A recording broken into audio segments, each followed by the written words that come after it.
Panginoon. Kahit ang ordinaryo may kakaibang kwento. Ano ang meron sila? Kakaiba ka. Kakaiba. Na ibang buhay dahil kakaiba ka. Kakaiba ka. Kakaiba ka.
Magkaiba pero naging magkatulad? Paano ba nangyari na ang dalawang tao na galing sa magkaibang background ay magkakaisang dibdib? May sikreto ba sila? Ngayon po ay malalaman natin ang isa na namang kakaibang kwento ng buhay na maaari ring maging kwento ninyo. Let's welcome our special guest today, Mr. and Mrs. J. and Rosel Jimenez. Welcome to Kakaiba Ka, J. and Rosel. Thank you for having us. Thank you. J. and Rosel, can you briefly give us a background kung sino ba kayo bago kayo nag-meet? I came from a big family. I have 6 siblings. But at the time that I met him, orphan na ako sa mom. Wala na akong mommy. And what happened was, I got lost. I tried to find love. And then I got into early pregnancy, and that early pregnancy led to early marriage. It ended after 4 years kasi ano yun first boyfriend, tapos first girlfriend niya ako. Time namin, parang kailangan ikasal, yung agad, di ba? It was civilly annulled. I thought of church annulment only when Jay and I were together na. It was granted 2011. If Rosel came from a big family, ako naman, I was an only child of my parents. So, our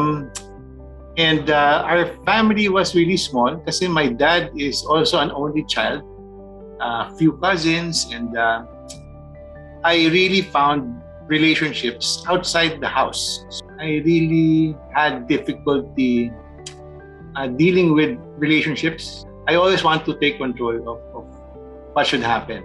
So, dapat ako yung masusunod, my opinion should count, and ganyan yung ganyan yung mindset ko at that time. So obviously, you guys have different backgrounds. And of course, kapag magkaiba talaga kayo ng kinalakihan, you also have 2 different personalities. So paano yun? Paano yung inyong mga unang taon ng pagsasama bilang married couple? Yung expectation ko coming from failed previous marriage, ang expectation ko when I met him was, this is it. Ito na talaga. And all the while, akala ko everything is going to be perfect. Meron kaming mga instances na we would fight ng grabe talaga. Feeling ko nasanay kasi siya nung he gets his way, being an only child. So pagka hindi yun nangyayari sa amin, sa relationship, nagtatantrum siya. And at that time, hindi ko kayang palampasin yung mga ganon. patola ako nun eh. So when that happens, ayun na, things will go out of hand talaga. Let's get to know naman Jay's part. Sa part mo, Jay, ano naman yung mga challenges na yun for you? First few years of marriage is that's when you realize na yung living in one roof is a lot different from the boyfriend-girlfriend stage. As what mentioned by Russell, no, it's difficult for me not to get what I expected. So when that happens, almost always, I snap and I have anger issues at that time. And I really expressed that anger in so many ways that really affected our marriage. May mga things sa bahay na nasisira.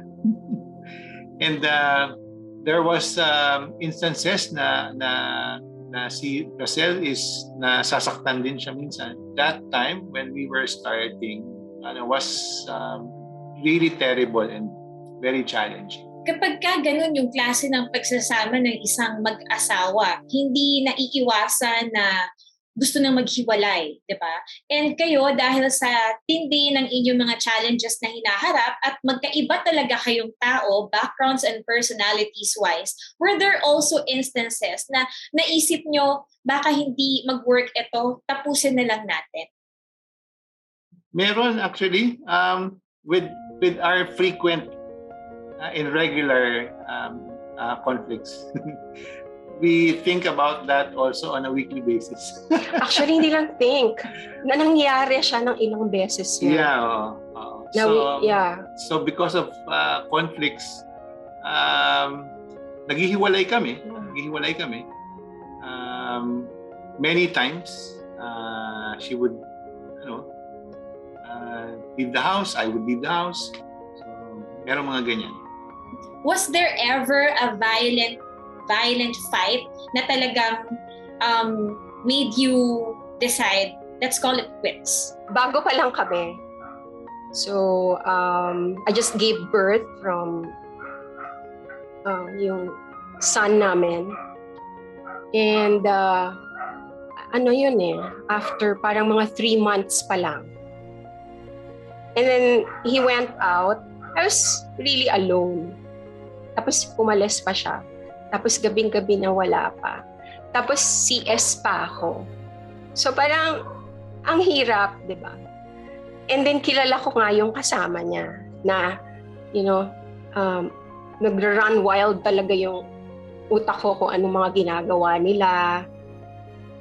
Because mahilig sila sa girls, tapos may mga vices. So alam mo yung mga naisip ko. So pagbalik,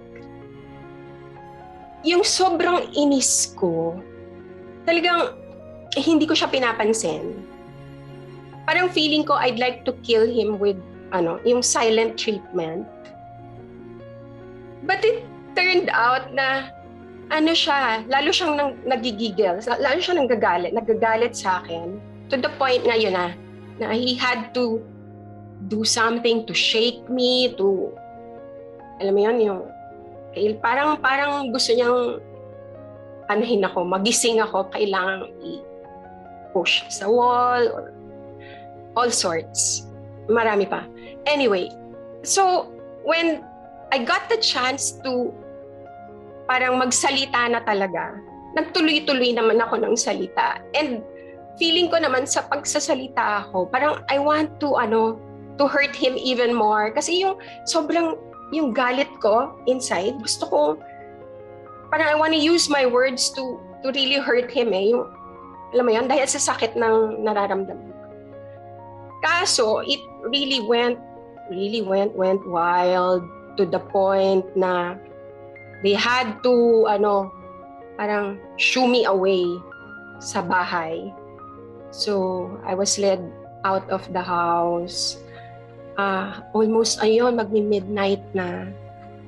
And then I remember I was not able to put on slippers or shoes. Tapos naka-duster ako noon. I walked barefoot. And then, I was crying pagdating ko sa headquarters. Sabi ko, tulungan niyo po ako kasi sinaktan ako ng asawa ko. Tapos yung anak ko nandun sa kanila, dumidede pa sa akin. Ganyan. Only to find out, yung police na naka-station at that time, sabi ba naman, saan yan? Saan? Kanino? So when I said, yun po kay Jimenez, ganyan. Oh, kumpare ko yun! Oh my God, when I heard that, talagang, oh my God, talagang. Kasi feeling ko, wala akong kakampi, I had nowhere to go. So sabi ko, oh my God, Lord, help me. Sabi ko, I need a lawyer. Parang yun na yung tumatakbo sa isip ko.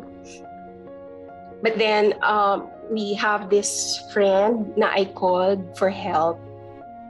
So, inuwi na lang muna niya ako sa bahay namin dito sa Marikina. Doon nag-start. Hindi na, parang naghiwalay na kami noon. It went on for like a year na nahiwalay kami. Matagal-tagal din. Yes. Oh. Yes. And it led to, I don't know, him initiating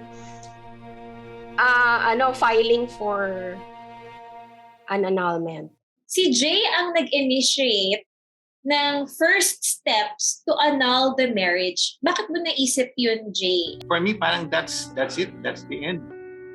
It's causing pain to both of us, and it might affect also our newborn son at that time.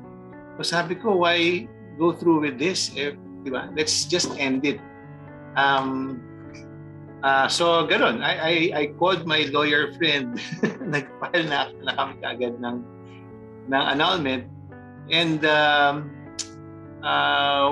talagang it went through. Talagang we filed in court and we had hearings dun sa case. Wala akong kapera-pera nung time na yon. So, kailangan ko magpambayad na acceptance fee, yung mga ganon. I really worked. So, very challenging. Tapos meron akong baby. Alam mo, may mga times na I would bring him to the office. Buti na lang ang bait-bait nung boss. Naintindihan niya. So, lalagay ko lang siya sa ilalim ng table. Yung gano'n niya. So, may mga ganong instances. Tapos, babiyahe kami. Meron akong nappy. Yeah. So, makipagsiksikan ako sa bus or sa train. Nabit-bit ko siya. Ganon yung naging experience ko nun. Yeah, being in that situation yourself, you have a baby, tapos kailangan mo magtrabaho, you need to pay for a lawyer, you don't get the support that you need. Ano yung mga tumatakbo sa isip mo nun? Kasi I can only imagine the desperation, the frustration, the anxiety, depression, sadness. So, what was going into your head at that time? It was so hard kasi talagang feeling ko nag-iisa ako. Tapos, naisip ko pa na nainggit pa ako kasi siya. Solid yung family niya. All for him, yung support and everything. Ako wala. So I really thought of ending my life and ending my son's life with me. Pumasok talaga sa isip ko yon dahil talagang parang ang hirap-hirap, hindi ko na makayanan. So, but merong moment na kasi bago kami matulog, kinakantahan ko si RJ nung song na favorite ko when in desperation. Yun, parang feeling ko yun lang yung nakakapagpalakas sa akin. So I really love that song. Yung si Jesus ang yung kaibigan. Anyway, pumasok yun sa utak ko. And then I closed my eyes and then I saw his face. And para akong na himasmasan. Yung para akong binuhusan ng malamig na tubig. And I felt na, no, you're not alone. Parang yun yung sinasabi niya, you're not alone, I'm here. While that was happening, we still talk naman, because we have a son. We talk and we agreed, no, na sige, let's try it again. And that was a very interesting scene dun sa court kasi we had to tell the judge that we're withdrawing the case because the two parties already reconciled. And parang it's just like in the movies na talaga nagtayuan yung mga tao, looked at us and they clapped hands. Parang tuwan-tuwa sila. And we were also happy na parang these people, we don't even know them and they're happy for us. So parang natutuwa din kami. So that was what happened and we tried it again. After that, talagang naging okay na ba yung relationships nyo? Wala nang away? Na-solve nyo na yung mga problema ninyo? So how was it back then? Constantly challenged pa rin kami.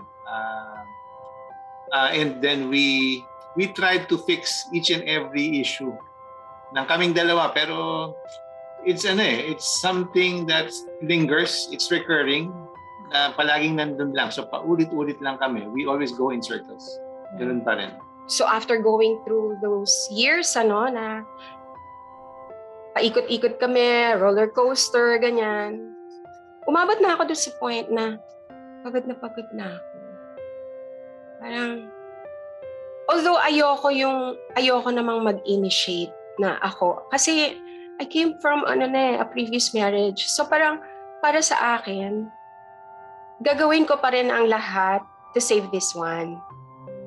Kasi ayoko na yung, you jump from one relationship to another. Kasi hindi siya talaga okay. At saka, syempre nakakadala. And then, that's when I really learned to talagang surrender. Talagang, sabi ko kay God, bahala ka na Lord.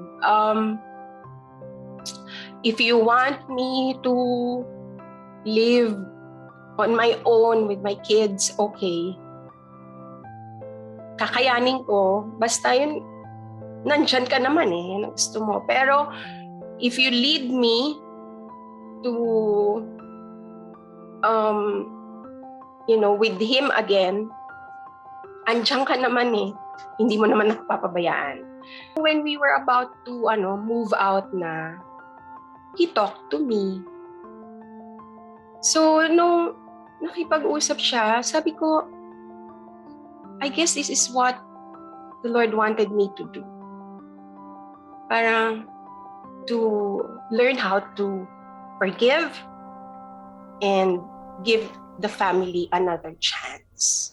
So, sabi ni Rosel kanina, kinausap mo siya when she was already planning to move out of the house at lumipat sa isang maliit na bahay. Ano yung sinabi mo kay Rosel para hindi na siya umalis sa bahay?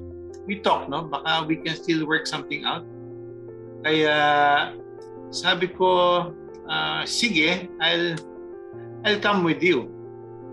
So we moved out from my parents' place. We moved out to have our own house. What made you stay with Jay kahit na napakahirap ng mga pinagdaanan ninyo during your first few years of marriage? Kasi noon ang daming tao na nagsasabi talaga na, naku, Rosel, wag na.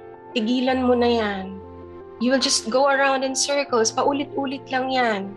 Pero, I held on dun sa pangako ng Panginoon . Sabi niya, for the plans I have for you is to, not to harm you, but to prosper you and to give you a better future. Pinanghawakan ko talaga yon. And then yung isa pa na, all things will work for the good. In hindsight, kung iniisip ko yung mga nangyari sa amin noon, hindi naman pala talaga kami iniwan ng Panginoon. Ako, personally, na-realize ko, He was with me all along. He was with me. Kasi I wouldn't be here where I am now kung wala siya. And for Jay's part, what is the one thing that made you stay with Rosel and made you really decide to never give up? I guess all throughout, my love for her never left me. Yung yung galit at saka inis na nararamdaman ko is just out of my pride, my personal issues, pero mahal ko pa rin siya eh. And it never left me. The love never left me. Kaya it's easier for having that intention to let's make it work. Kasi mahal kita eh. And to add to that,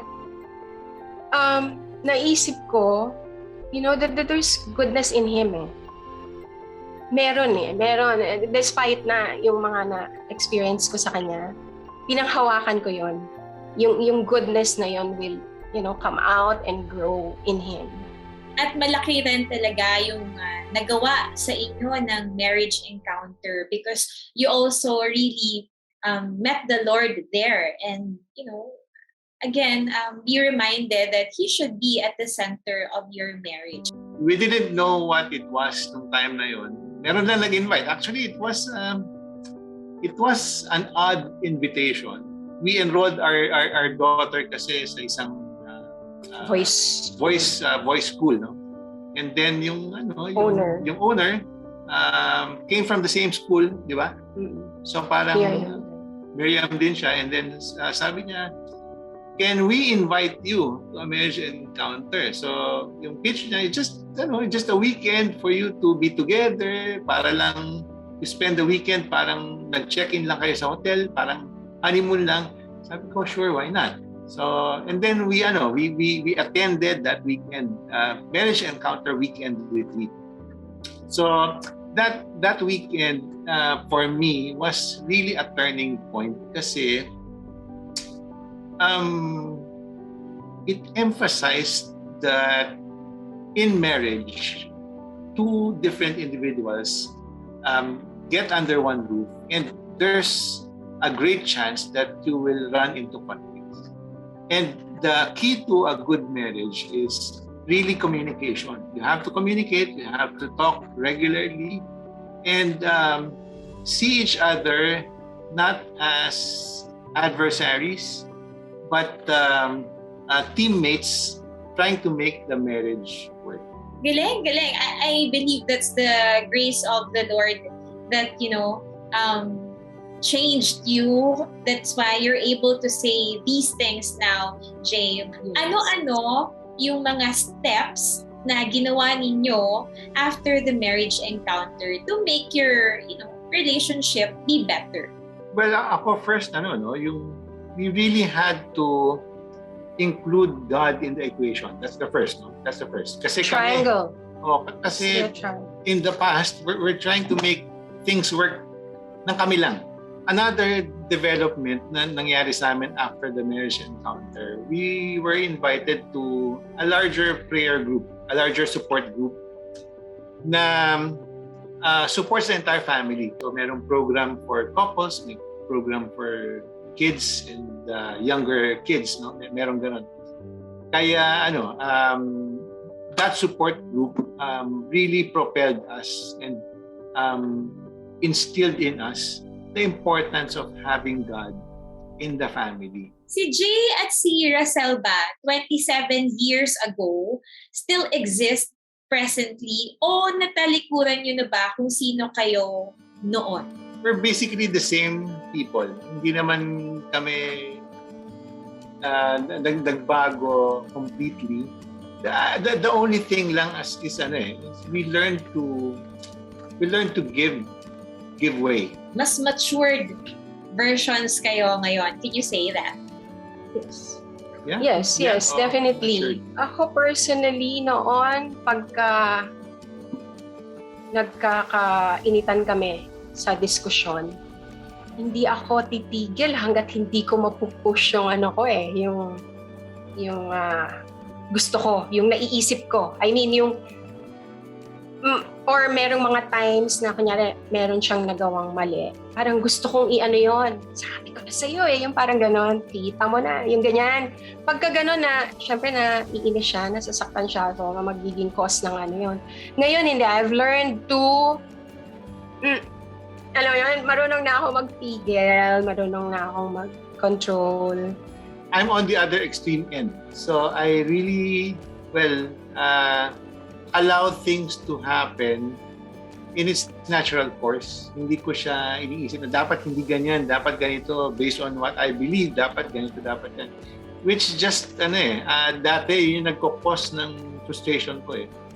But ngayon, I just allow things to happen, lalo na if it's preference niya.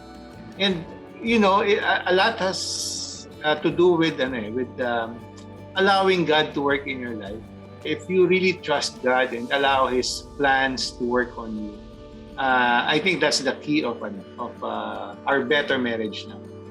The total surrender to the Lord. Laking bagay at saka laking ginhawa na naibibigay sa inyo. Masasabi niyo ba na talagang kapag hindi na kaya ng couple, they should just resort to annulment? Or kahit wala pang divorce dito sa Philippines, kung magkaroon man ng divorce, mag-divorce nila?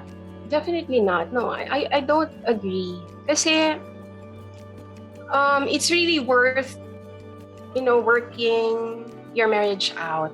Kailangan i-exhaust talaga yung all efforts eh. Hindi yan konting away lang, divorce na agad.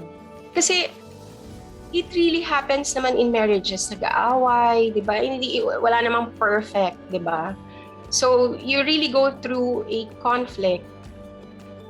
Pero hindi naman solusyon palagi, divorce and whatever. Kailangan talaga pinag-uusapan, kailangan ginagawa ng paraan. You are two different individuals coming together. So talagang magkakaroon ng conflict. And yung separation or annulment or divorce for that matter is not the only solution. In fact, there's a lot of ways to fix the marriage. Get help, Get help. Talk to a priest, talk to your spiritual director, talk to a friend, talk to a professional. Many people can help you. I'm sure marami sa ating mga viewers and listeners ang nakaka-relate sa inyo, lalo na yung mga couples din na nagkakaroon ng challenges sa kanilang buhay may asawa. So, ano ba ang kakaibang message na gusto niyong ibahagi sa mga taong nanonood sa atin ngayon? God has a purpose kung bakit kayo pinagsama. And the only catalyst that you need is God. Bring God in your marriage. And don't consider separating or thinking of other ways na hindi nyo maayos yung marriage. There's a lot of help available. Maraming gustong tumulong sa inyo. Talk to your friends, even professionals, your spiritual advisor. Talk to us. Pwede rin. Another thing is, don't ever try to change your partner because you cannot.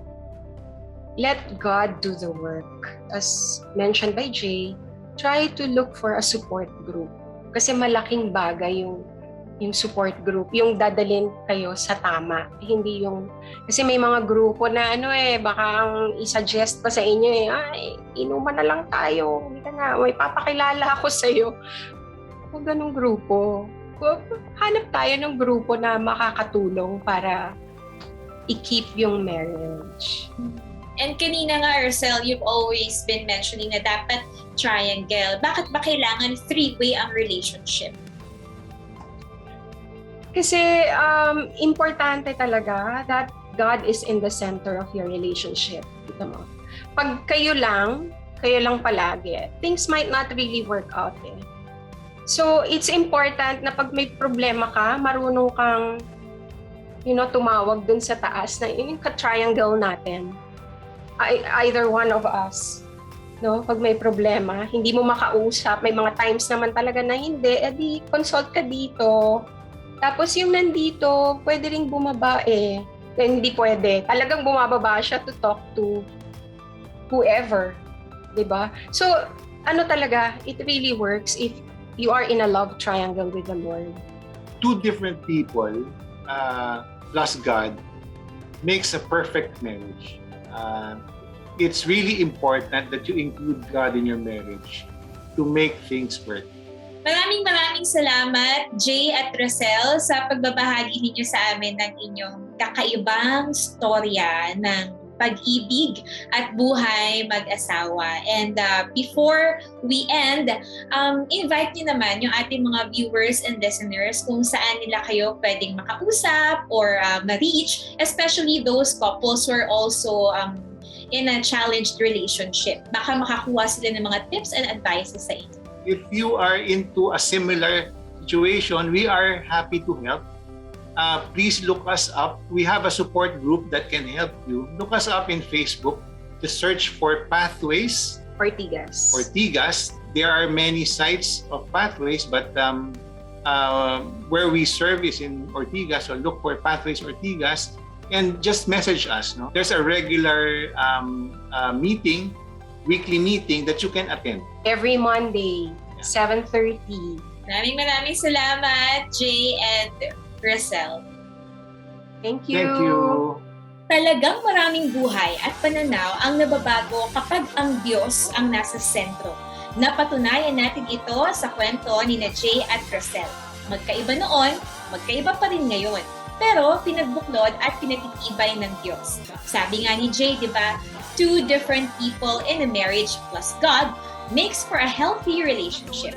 Ako po si Sweden Velado Ramirez at samahan niyo po kaming muli sa mga susunod pa naming mga natatanging kwento ng buhay, pag-ibig, pag-asa at pagbabago.